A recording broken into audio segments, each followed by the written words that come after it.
nueva edición, a esta nueva edición del ciclo de charlas, de conferencias de la Cátedra Brasil de la UCEMA. Ya hace más de 4 años que estamos haciendo una reunión mensual, abordamos temas políticos, económicos, militares, y hoy tenemos un invitado de lujo, la persona que me abastece tan gentilmente todos los días o todas las semanas con información muy actualizada del comercio internacional, del tema Brasil, del tema Unión Europea, un gran estudioso. Estoy hablando de Jorge Riaboy, diplomático, 36 años, nada más y nada menos que en el Servicio Exterior de la Nación. Ha estado en las negociaciones claves, en la OMC, en Ginebra, en el famoso ALCA. Algún día le pediremos que nos cuente un poquito la trastienda de esa negociación que hubiera podido cambiar un poco el hemisferio, pero bueno, se decidió no avanzar por ese lado, elegimos otro camino, al menos en el caso argentino me parece que no salió muy bien, pero bueno, eso es para debatirlo con Jorge. Además, una prolífica actividad en el mundo periodístico, fue subdirector de la Sociedad Editorial del Cronista Comercial, secretario de redacción de La Opinión, del famoso Jacobo Timerman, y se mantiene muy activo con columnas de opinión en Clarín, El Economista, La Nación, además de ser un muy generoso socializador de información vía email. Jorge, bienvenido a la Cátedra Brasil de la UCEMA. Un honor para nosotros contar contigo. Y nos planteaste un tema, un título que cuando me lo mandaste ya me entusiasmó, que es el nuevo discurso hegemónico de Brasil. Así que el escenario es tuyo y espero que la audiencia pueda obtener información tan buena como la que obtengo de vos todos los días. Bienvenido. Muchas gracias, Fabián. Gracias especialmente por hacer la necrológica de presentación corta.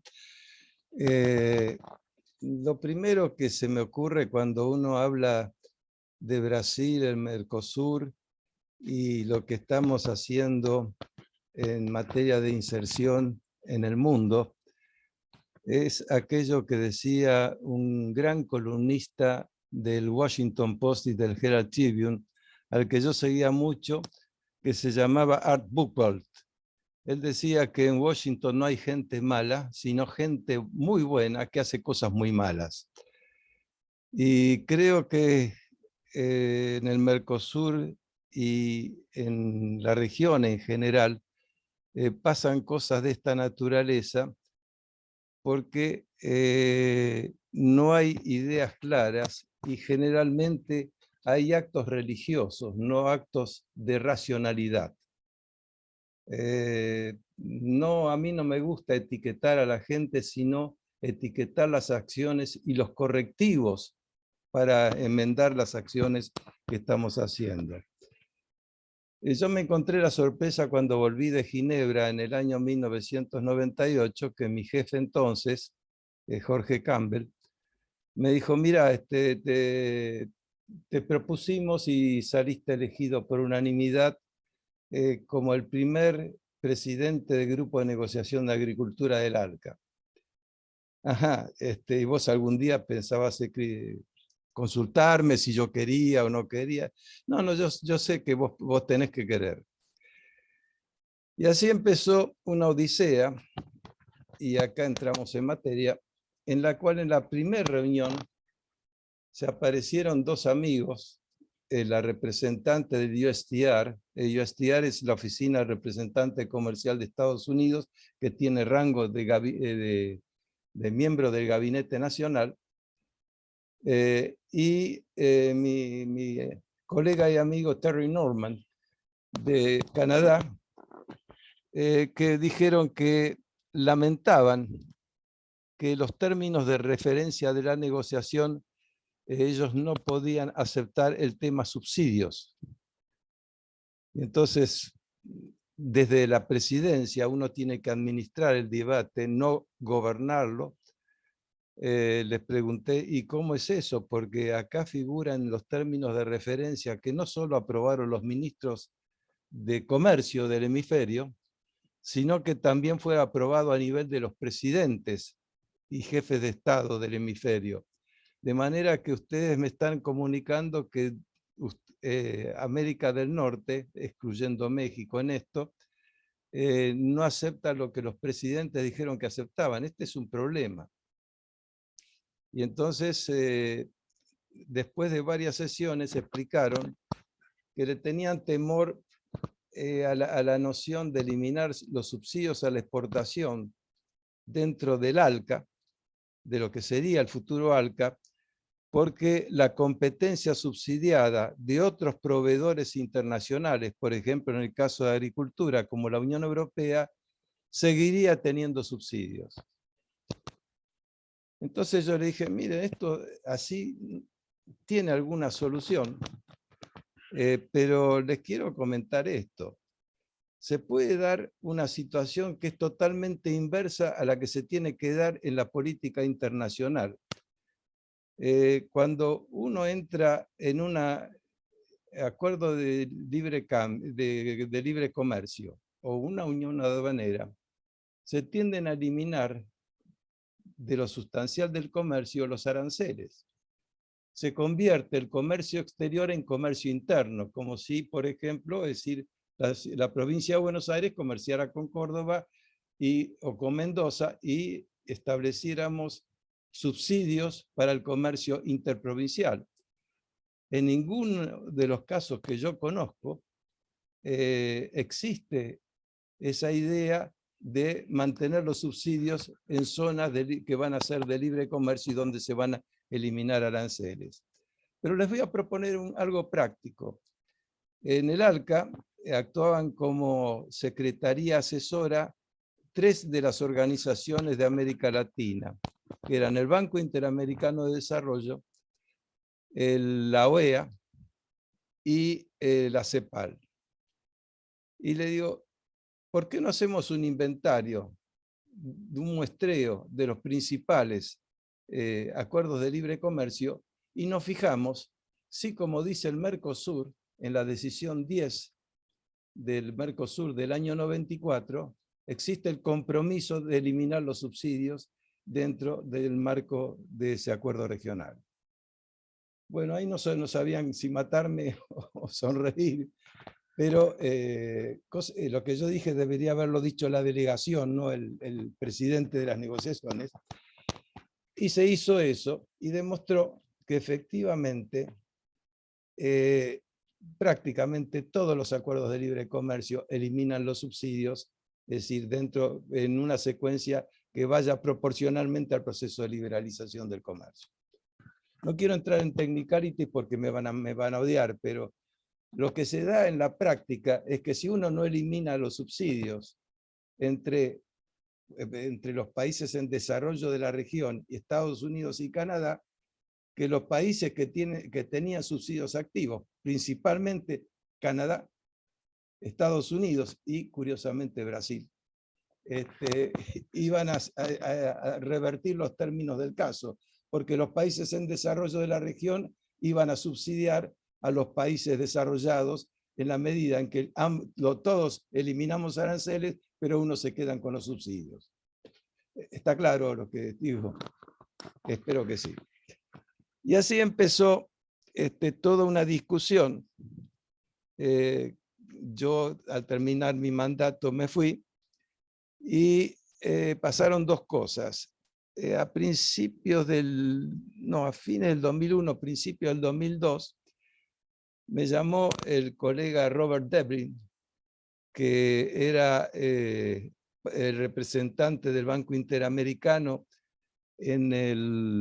ante el ALCA, y dijo, mira, nos gustaría que 3 de ustedes, Terry Norman precisamente, vos y ahora un colega de Brasil que es un especialista en materia azucarera y en materia agrícola, creo que es Marcos Young, hagan una propuesta de cómo se eliminan los subsidios en el marco del ALCA.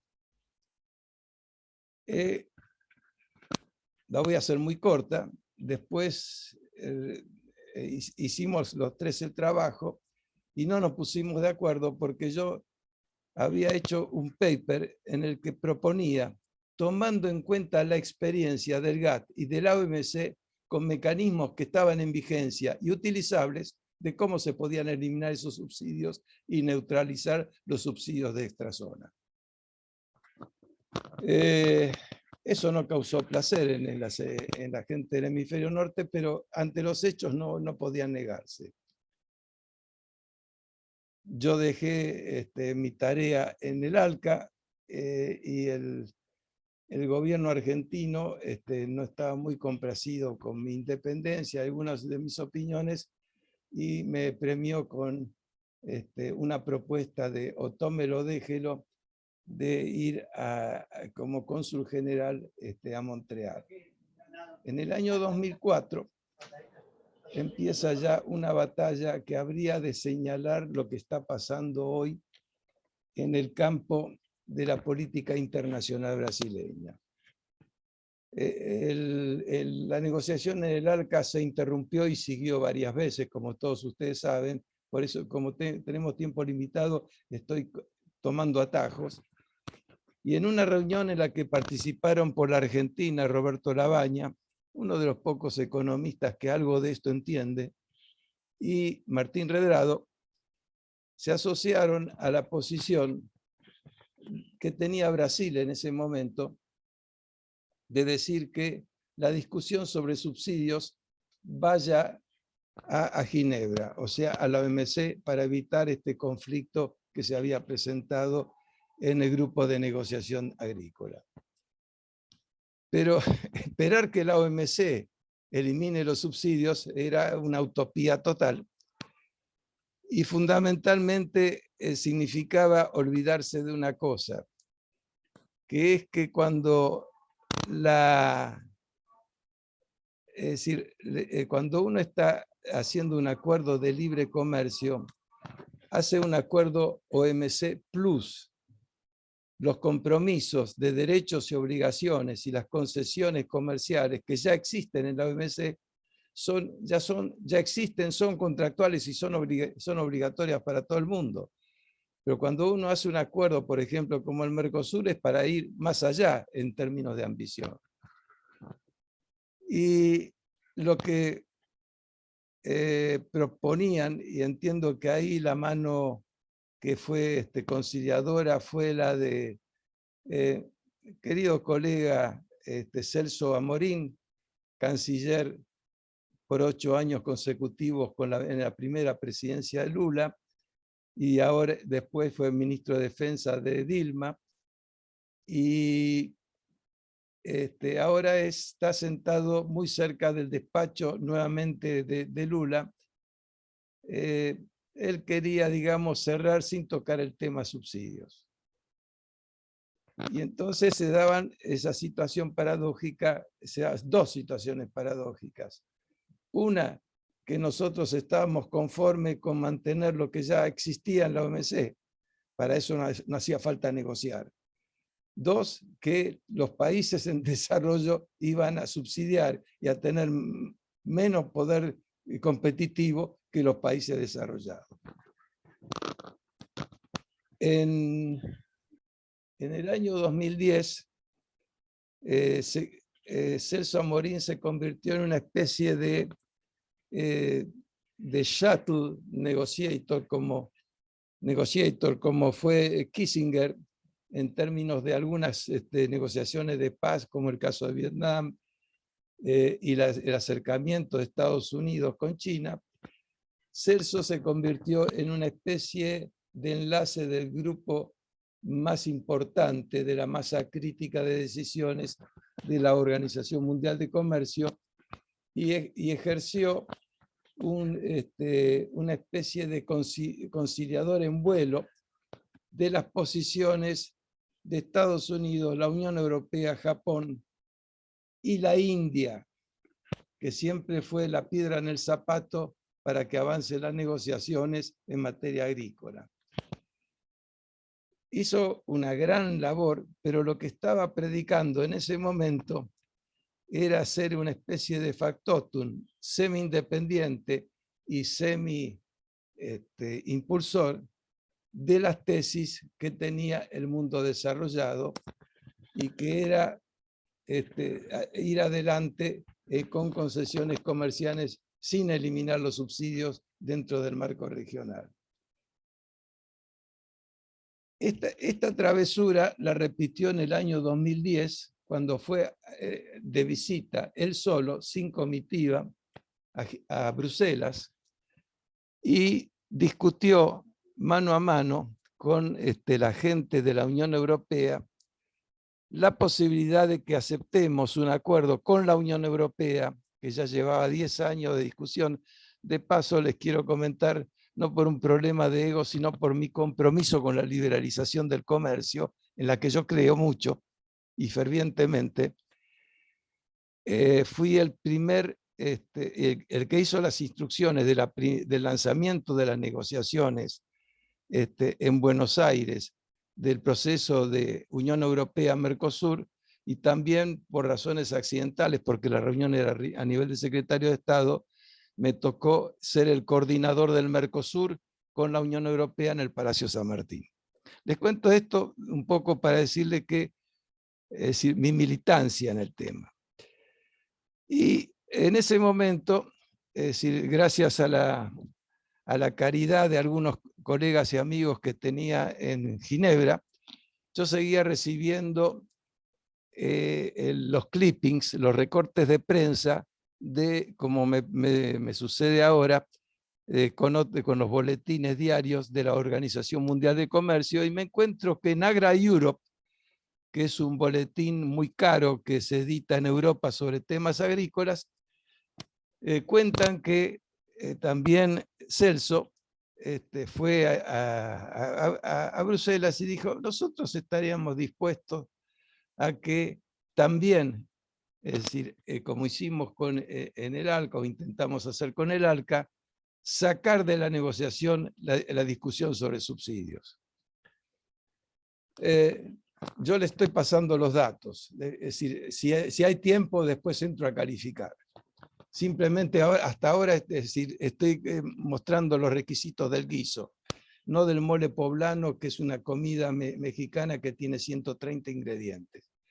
Y esto todavía más. Cuando me encontré con Lula, no sé si ustedes han seguido, pero antes de las elecciones y muy llegadas a las elecciones, que lo convirtieron por tercera vez en presidente de la República, Lula hizo algunas cosas que a mí me parecieron muy progresistas, ingeniosos, pero eso fue antes de ganar las elecciones y de ser presidente. ¿Cómo decir, por ejemplo, para evitar esta cosa monstruosa de que dos presidentes del Mercosur no hablaran directamente, como sucedió con nuestro querido presidente Alberto Fernández y el presidente Jair Bolsonaro, que durante los 3 años y un tantito que estuvieron ejerciendo la presidencia, jamás tuvieron una reunión de trabajo seria o un diálogo serio, y siempre evadieron el contacto.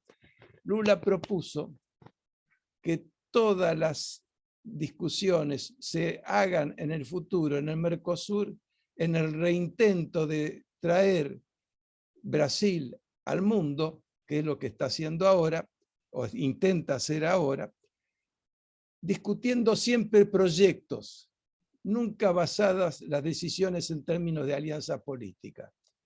Bueno, en las últimas horas se reunió la UNASUR con 12 mandatarios. Jorge, ¿es el mismo Lula de ahora o un hermano mellizo? Es que eso es lo que no sé. Es decir, el que yo conocí estaba casado con otra mujer. Es decir, ahora fue a la agencia, cambió de modelo. Es una chica bastante movediza, es socióloga. Y la cuestión es que acá lo que me importa son las políticas, no la vida personal de Lula, porque realmente este no es el Lula que yo vi. Sí es el Celso que yo conocí. Celso es un diplomático de lujo. He tenido, es decir, quizás por cuestiones de edad, es decir, la vida me llevó a conocer a 3 ex cancilleres de Brasil, que fueron colegas de trabajo, estábamos arremangados en la misma mesa, que fueron en orden de precedencia, primero Celso Morín, después Luis Felipe Lamprella, que ya falleció. Con Luis Felipe compartíamos algunos vicios hoy antisociales, como fumar puros, yo ya no lo fumo más. Y finalmente Celso Laffer, que es un intelectual muy valioso, un abogado de categoría internacional, que fue el hombre que trabajó con Fernando Henrique Cardoso, como todos ustedes saben.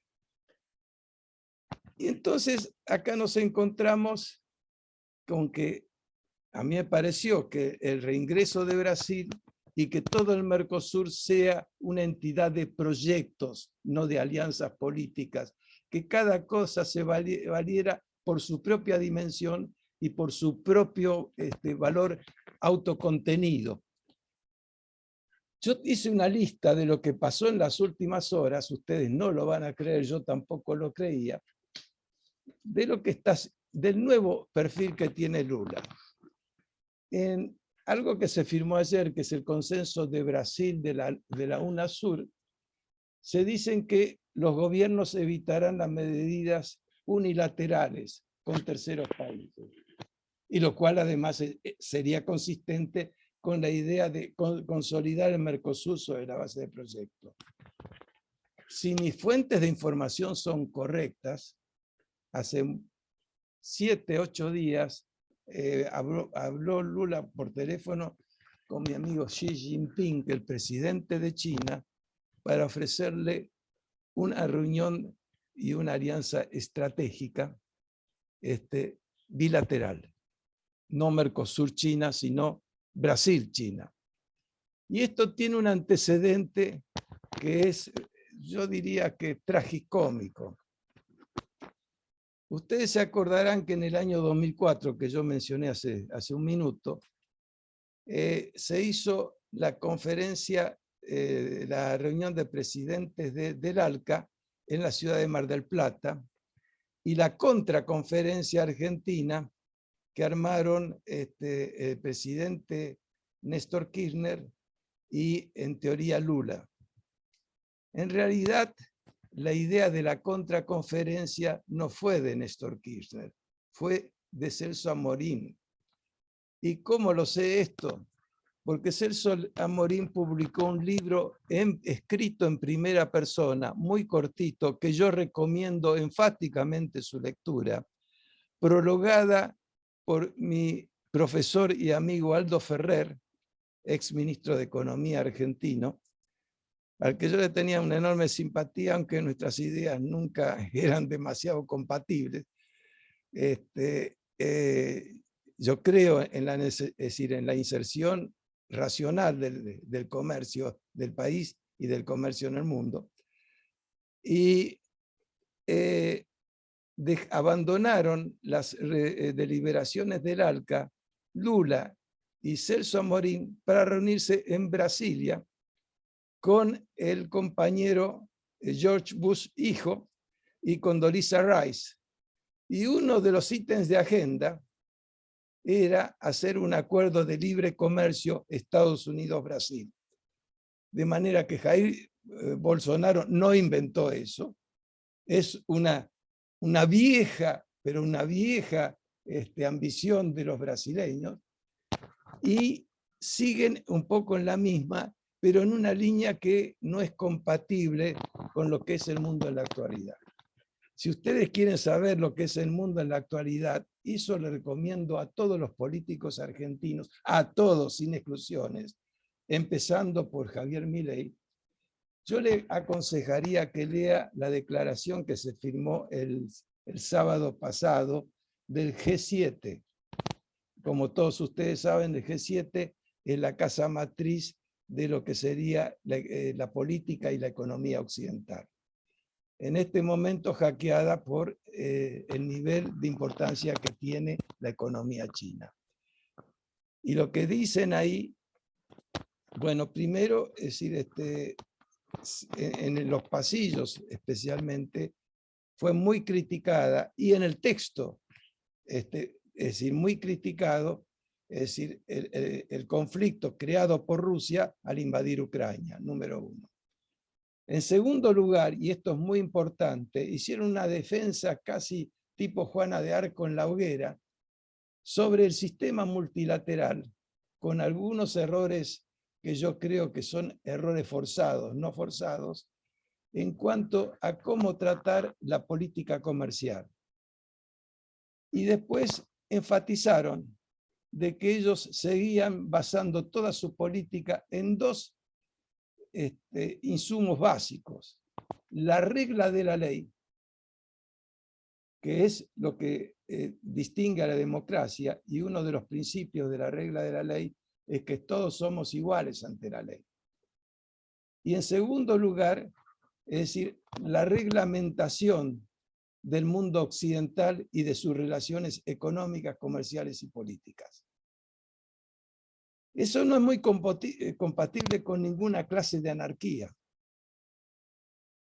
Yo rogaría que entiendan bien este mensaje y este puntito solamente daría para una reunión sobre el tema. Y creo que sería muy saludable que se lean las 40 carillas de la Declaración de Hiroshima, donde están todas estas cosas y otras más. Entre otras, yo no quiero decir hablar sobre Milei, algunas de las ideas de Milei yo las comparto, otras me parecen absurdas, pero es decir, ahí se menciona claramente es decir, el tema del comercio de órganos como una cosa equivalente al terrorismo y a otras actividades que uno debería dejar de lado. Yo creo que me estoy pasando, así que si me dejan leer una listita que hice sobre las cosas que está haciendo Brasil en su nuevo perfil. Adelante, Jorge. Vamos a ver qué hace el Lula 3. Primero también habló con su amigo Vladimir Putin. Y Vladimir Putin lo invitó a ir a visitar Rusia y tuvo el tino Lula decirle que por ahora no. Después de la paliza, porque ustedes no sé si vieron las fotos y los videos de la reunión del G7, donde hay un corrillo de todos los presidentes hablando parados en una especie de cóctel o de pausa con Zelensky, que es el presidente de Ucrania, y Lula solito escribiendo, es decir, alrededor de la mesa. A mí me pareció lamentable. No tengo nada personal contra Lula.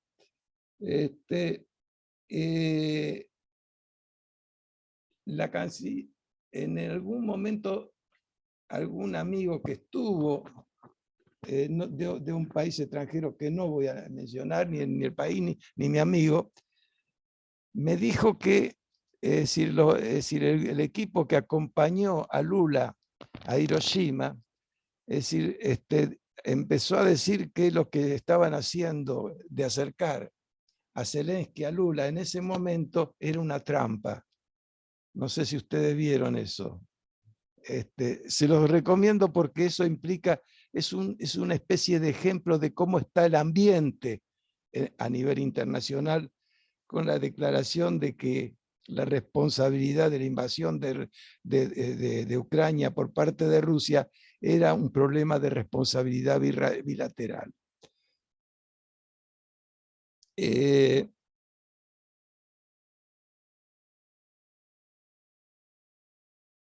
No sé si digamos, esto fue consultado o no, lo ignoro, pero el actual canciller de Brasil, Vieira, dijo que el acuerdo Unión Europea-Mercosur se va a firmar hacia fines del 2023.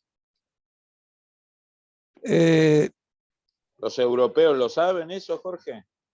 Bueno, ¿por qué no darle una sorpresa a un amigo? No sé, yo te digo. Pero básicamente el estado es decir, y esto yo lo he dicho en muchas notas que publiqué en Clarín y en otros lugares, y yo suelo colaborar con alguna frecuencia con el informe económico que edita una universidad colega de UCEMA, que es la USAL. Y ahí conté algunas de las cositas que hay que tener en cuenta. Primero, la incompatibilidad de algunas medidas que hoy existen en la Unión Europea con lo que es el libre comercio. Por ejemplo, el concepto de autonomía estratégica, que es autosuficiencia, que es la negación del comercio internacional. Yo creo que tendríamos que entender claramente la diferencia en que es muy conveniente y necesario hacer un acuerdo con la Unión Europea y la idea de que uno tiene que firmar cualquier cosa. Porque si nos atenemos a la idea de que un acuerdo de libre comercio o de unión aduanera es OMC Plus, que vamos a agregar ventajas y ladrillos a lo que ya tenemos en Ginebra, a mí no puedo aceptar la teología, no solo de la religión verde, de usar la lucha contra el cambio climático y la defensa del medio ambiente y de la biodiversidad, 3 temas en los que estuve involucrado personalmente. Es decir, sobre la base de hacer proteccionismo encubierto. Y contra lo que se dice en el gobierno y lo que han dicho algunas personas en nuestro gobierno y algunas entidades de la sociedad civil de nuestro país, no existe ningún acuerdo aún. Hubo un acuerdo en principio firmado por Jorge Forig, colega mío desde siempre, pero en eso creo que se equivocó, y Dante Sica, que fue una base que primero estaba sujeto a lo que se llama el barrido legal. Y cuando pasa, es decir, un texto pasa al barrido legal de la Unión Europea, les aseguro que ustedes meten a Angela Merkel y aparece la China Suárez, tras la mano de los abogados, eficientes abogados de la Unión Europea, me consta. Lo que se hizo ahora, que después de que se aceptara el texto de Cecilia Malmström, Forig y Sica, es que Europa dijo al año siguiente, en julio del 2020, una chica que no sabe de lenguaje inclusivo, que se llama Angela Merkel y que fue canciller de Alemania, y en ese momento era presidente pro tempore de la Unión Europea, que el acuerdo o el proyecto de acuerdo que tal como estaba para Europa era inaceptable. Y a partir de ahí empezó un proceso básicamente bilateral entre la Unión Europea y Brasil para ampliar una parte que ya existe en ese acuerdo, y les sugiero a todos los que hablan del acuerdo que lo lean, por favor, y que traten de entenderlo, que reformar la parte que se refiere al desarrollo sostenible. Hace 7, 8 semanas Europa finalmente mandó un texto y el propio Vieira está diciendo que ese texto hay que mirarlo. Y eso lo dice Vieira. Y yo no sé si ha consultado ese texto con todos los demás y si todos los demás entienden de qué estamos discutiendo. Yo en lo personal, y acá hablo, no me saco la pechera de ex miembro del Servicio Exterior, creo que algunas de las críticas que hace la Unión Europea sobre la desertificación ilegal, absurda e incluso promotora del narcotráfico que se estuvo haciendo en la Amazonas, y cuando se habla del Amazonas también se habla en Europa del Chaco paraguayo argentino, ojo con eso, donde está el acuífero guaraní. Una cosa es negociar, dialogar y hablar de los que se llaman los Global Commons y defender la necesidad de que el Amazonas siga absorbiendo el carbono que está haciendo pelota al clima, y otra cosa muy distinta es exportar la revolución, porque los 8 países más lo que es la Guyana francesa, que son parte de la Amazonia, porque Brasil tiene una gran parte, pero no toda la Amazonia, son territorios soberanos y como tal deben manejarse. O sea, el diálogo, la concertación, los buenos principios, fantásticos, pero la revolución y la soberanía no se exporta de Europa a otra región del mundo. El principio básico es que insertarnos en el mundo significa hacer un buen contrato, no firmar cualquier cosa para aparecer en la fotografía. Sigo con la lista porque me estoy pasando de la raya.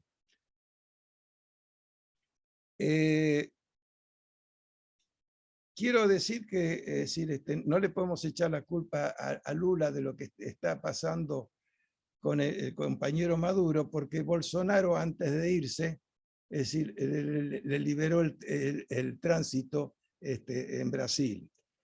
Y ahí tenemos una pequeña contradicción, porque Bolsonaro fue más cerrado desde el punto de vista de las negociaciones de inserción internacional, mucho más cerrado que lo que es Celso Amorín, aunque no sé qué es lo que realmente quiere en este momento. La otra cosa que está pasando en Brasil, y esto hay que mirarlo fijo, ir al punto, es que una medida de eliminación de algunos temas técnicos que incluían reformas presupuestarias, el ministro de Finanzas, que es Haddad, y la ministra de Planificación, que es una señora cuyo nombre ahora no me acuerdo, se enteraron de que Lula y el ministro de Producción había tomado ese tema por los diarios. Entonces, en eso ya están copiando a la Argentina sin pagar derechos de autor. Y creo que es muy grave que esto esté sucediendo. En definitiva, la fisonomía actual es que Celso está siendo una especie, digamos, convirtiéndolo a Lula en una especie de, me olvidé el nombre de Mandela, lo está proyectando, es decir, han visto Lula en esta etapa, en su tercera de gobierno, ya ha visto con los del día de ayer más de 40 gobernantes, y está trabajando un poco para lo que yo creo que es una proyección tendiente al Premio Nobel de la Paz o algo parecido. Pero lo que no está claro es a dónde quieren llegar y cómo quieren llegar, y si primero, si vamos a insertarnos realmente, si vamos a trabajar en una racional economía de mercado, porque hoy no existe economía de mercado real en ningún país del mundo. Eso lo garantizo. Los que más se acercaron y fueron invadidos por sus papás y su mamá era Hong Kong y países así medios especiales, pero no hay un país que tenga una verdadera economía de mercado. Ejemplo, no solo desde hace 25 años, tanto demócratas como republicanos de Estados Unidos piensan que la liberalización del comercio es un enfoque piantavotos, sino que también en ambas partes del Atlántico Norte hay planes que nos devuelven a la Segunda Guerra Mundial. El señor Macron acaba de lanzar con bombos y platillos la idea de acelerar la reindustrialización de Europa como manera de crear un nuevo mapa geográfico para hacer lo que nosotros conocemos las cadenas de valor. Y con la excusa de las nuevas, de modernizar la producción y las nuevas tecnologías en los Estados Unidos y bajar la inflación, por cierto, se creó el IRA, no es el IRA de irlandés, sino el Inflation Reduction Act, donde hay varios sectores económicos que se subsidian, subsidio directo al consumidor, como por ejemplo los vehículos eléctricos en los Estados Unidos, lo que implica una violación directa del principio ¿cómo se llama?, de trato nacional que está en el artículo 3 del GATT, primero en 1947 y ahora lo que es el mismo texto, el GATT 1994. Y como yo me he pasado largamente, paro acá y estoy a tu disposición, Fabián. Muchas gracias. Muchas gracias, Jorge. La verdad que has hecho un paneo muy interesante. Yo ahí el comentario, consulta, porque nos quedan pocos minutos, es que creo que hay una permanente de Brasil. O sea, durante el gobierno de Lula, Lula 1, Lula 2, había unilateralismo de un Lula que, si bien cotejaba a todos, cotejaba más a Washington, ¿no? Por eso se lo llevó a Bush después de la cumbre de Mar del Plata 48 horas para comer frilloada y seguramente decirle a Bush que no se preocupara por la Argentina y las locuras argentinas porque él los iba a controlar, digamos, ¿no? Mostrar el leverage de Brasil. Creo que ese fue el juego de Lula siempre, ¿no? Darle manija a Chávez, darle manija a Kirchner, darle manija a la izquierda latinoamericana y después garantizarle a Washington que él tenía capacidad de controlar a los descontrolados, digamos. Me parece que era una estrategia inteligente, potenciada porque los países que estábamos víctimas de ese juego, nuestros líderes políticos en el fondo o no lo veían o no les interesaba hacerle el juego a Brasil. Yo lo que veo ahora, Jorge, por lo que vos comentás de ese listado muy interesante, es la misma lógica, pero ahora más antiamericana, ¿no? Ahora más cercana a China, Rusia, al tercer mundo, al verso chino del sur global. Pero me parece que la permanente es eso, ¿no? El unilateralismo, pocas consultas, no referencias al Mercosur, cuando se puede siempre lo bilateral, ¿no? Como vos contaste de la llamada entre Lula y Xi Jinping, como hizo Lula con Bush hace 15 años atrás. Por eso me parece muy acertado el título que usaste, que es el nuevo discurso hegemónico, digamos, ¿no? O sea, no hay que enojarse con Brasil. Brasil siempre ha intentado ejercer una hegemonía sobre la región, nunca lo logró por problemas propios y además porque el hegemón global no delega el poder no se delega, se pierde o se gana. No sé si coincidís con esto, si hay una matriz igual que antes, pero esta vez con un signo más, entre comillas, tercermundista o antiamericano. Y un punto que me gustaría agregarte de las charlas que he tenido con colegas en Brasil, algunos de ellos hasta oficialistas, es que hay un Lula que está muy enojado en el fondo con Estados Unidos, y lo ha dicho el PT, lo dijo Gleisi Hoffmann, lo ha dicho gente muy cercana a él, que el lavallato es culpa de Estados Unidos porque Estados Unidos, la inteligencia americana, el FBI, la CIA, la prensa, puso el foco sobre la corrupción brasilera.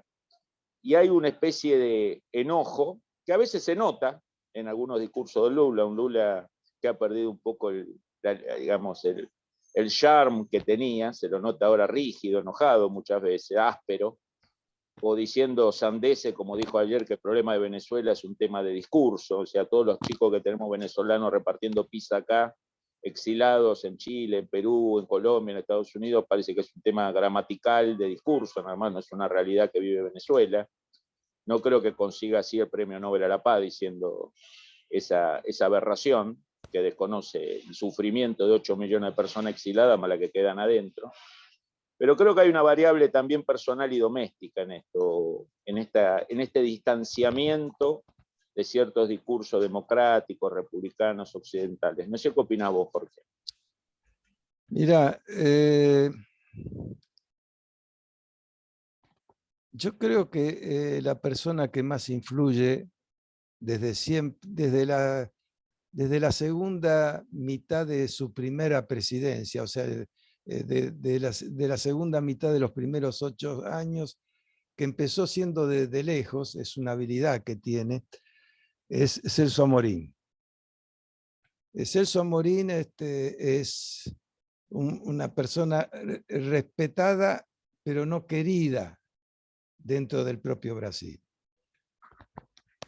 Lo que yo digo, si me olvidé decirles, el título del libro que estaba mencionando, donde dice todas estas cosas en primera persona, sobre la base de apuntes personales, se llama Breves Narrativas Diplomáticas, y esa la autoría es de Celso Amorín.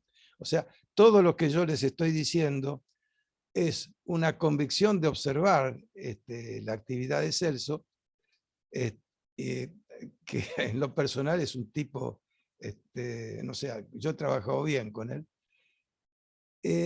pero Celso Amorín no se va a enojar si no le conviene. El que se puede llegar a enojar y tener estas chiquilinadas es Lula, porque además él viene de la militancia, él ha sido obrero en serio, y está esa idea de la verticalidad que nosotros no conocemos, porque jamás hemos tenido presidentes verticales nosotros. Estoy tratando de ser irónico. Que el jefe manda, es decir, al jefe se lo escucha y se obedece. Eso creo que lo habrán visto. Y entonces que alguien lo ponga contra las cuerdas le debe molestar. En Itamaraty no funciona eso. No es que no funciona solamente en el canciller. La escuela de Itamaraty no funciona. En Itamaraty la gente se fija dónde está lo que le conviene a Brasil y cómo tiene que conseguirlo. A veces de manera no muy sofisticada. En la etapa que me tocó a mí en Ginebra, es decir, en la OMC,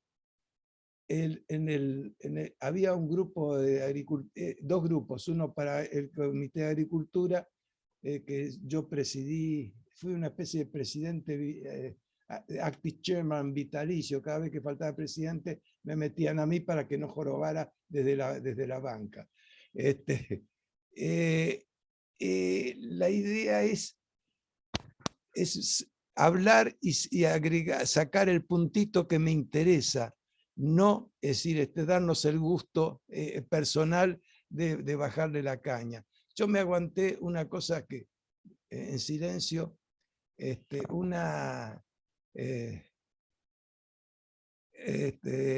decir, era, digamos, era una forma de manejar las cosas, pero es decir, por vía intermedia. En la contracumbre del ALCA lo hicieron. Ahora, cuando pasan estas cosas, no es Brasil, es que nosotros no actuamos como entidad y como negociadora. Es decir, nosotros somos los que tenemos que agarrar un papel y ver dónde está lo que conviene, lo que no conviene, y tomar cada papel como un contrato. Yo firmo el contrato si me conviene, no si con eso voy a salir con mi fotografía en los diarios. Y esto no está internalizado incluso en nuestra Cancillería, ni que hablemos en el sector de la sociedad civil. Entonces, yo te diría que no lo sé. Es decir, me llama la atención el desborde, digamos, la incontinencia verbal de Lula, porque está diciendo una barbaridad tras otra, y esto no es aceptable para un país que en este momento quiere entrar al Consejo de Seguridad, que es otra de las cosas que omití primero porque no es mucho mi tema, pero es decir, que está dentro de las reivindicaciones de Brasil hace muchos años. Lo que quiero decir es que me cuesta saber cuál es el modelo real con el que van a arrancar en el Mercosur, en los acuerdos que estamos negociando, si están acelerando y frenando constantemente. Así no se negocia. Así no se negocia. Es decir, el concepto de masa crítica, estoy yendo por vía indirecta a contestarte, Fabián. Cuando vos estás en lugares como multilaterales, si vos no sos parte de la masa crítica por una de las tres condiciones que te voy a mencionar a continuación, no existís. Vos tenés que ser una potencia. Estados Unidos, la Unión Europea, China, etcétera, etcétera. Esos van a estar siempre en todas las reuniones. Vos tenés que tener intereses sustantivos y totalmente fundados en el tema que se está discutiendo. Eso explica, por ejemplo, mi militancia en el grupo Cairns de exportadores agrícolas, porque éramos todos competidores entre nosotros. En el grupo Cairns estaba Canadá, estaba Australia, Nueva Zelanda, Argentina, Brasil, algunos países asiáticos, etcétera, etcétera. Y a nadie se le ocurrió, por ejemplo, pelearse. Lo que hoy está tratando de hacer Brasil es lo que Australia suele hacer con Estados Unidos. Es decir, por un lado, es decir, tratar de ponerle límite, y por el otro lado, tratar de ser ellos los que negocian por nosotros, muchas veces sin consultar, pero en una obsecuencia directa y total con Estados Unidos. Son los butlers, los mayordomos de Estados Unidos, para las cosas buenas y para las cosas malas. Yo creo que con Estados Unidos, donde me escribo todavía después de 20 y tantos años con amigos de nuestra mafia, con un colega, por ejemplo, que fue durante 20 y pico de años, incluso jefe de misión y director alterno de la OMC. Y la manera de negociar es diciendo las cosas tal cual son. Cuando yo tengo una crítica, levanto el palito y le doy a Estados Unidos en privado y en público. Y cuando tengo algo que decir, no me hago el latinoamericano o el tercermundista, levanto el palito y apoyo a Estados Unidos en base a que ese es un interés del país. Entonces, mi primer pregunta es que la gente que ha negociado el acuerdo que yo he visto no conoce los intereses de su país ni conocía los entretelones. A mí me gustaría tocar el caso de la carne, pero evidentemente no vamos a tener tiempo. Ya nos dejaste planteado, Jorge, antes de fin de año, si Dios quiere, hacemos por los mensajes que nos mandan, ha generado mucho interés.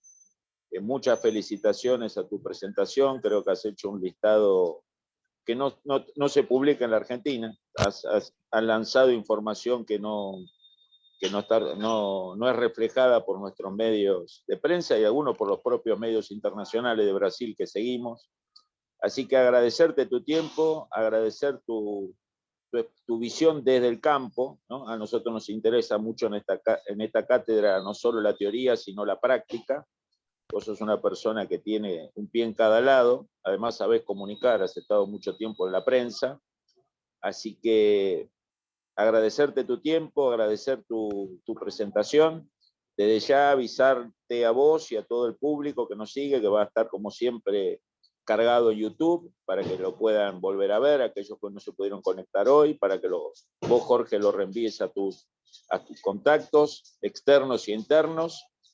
Y gracias por ayudarnos a descifrar un poquito todo yo a veces le llamo la argentinización de Brasil, ¿no? Un Brasil que estudié de chico, fui muchos años colaborador de Mónica Hirsch, aprendí a querer y a respetar muchas cosas de Brasil, y siempre era la diferencia con la Argentina, ¿no? No caer en exageraciones, cabeza fría, transiciones pragmáticas, y cada vez me resulta más fácil entender Brasil pensando en la Argentina, cosa que no es bueno para Brasil, ¿no? Porque una de sus características era diferenciarse de su decadente vecino, que así no fue por conductas erráticas y demagógicas y populistas. Así que agradecerte, Jorge, agradecer a toda la audiencia, a las autoridades que nos han seguido, nuestra directora Civil Road, Alejandro Corbacho, lo he visto a Felipe Gabalce, un querido amigo y maestro. Así que, si tu tiempo lo permite, antes de fin de año, Jorge, te voy a invitar para hacer un análisis cómo sigue esta novela del Brasil argentinizado, y qué efectos puede tener para Brasil y para nosotros. Gracias, Jorge. Muchas gracias a vos. Felipe Gabalce es un gran comunicador y Así un es. gran académico. Yo le tengo gran estima. Muchas gracias a todos por aguantarme este rato. Gracias, Jorge. Gracias, Hasta Jorge. pronto. Saludo a todos y nos vemos, si Dios quiere, en la próxima edición de la Cátedra Brasil. Hasta luego.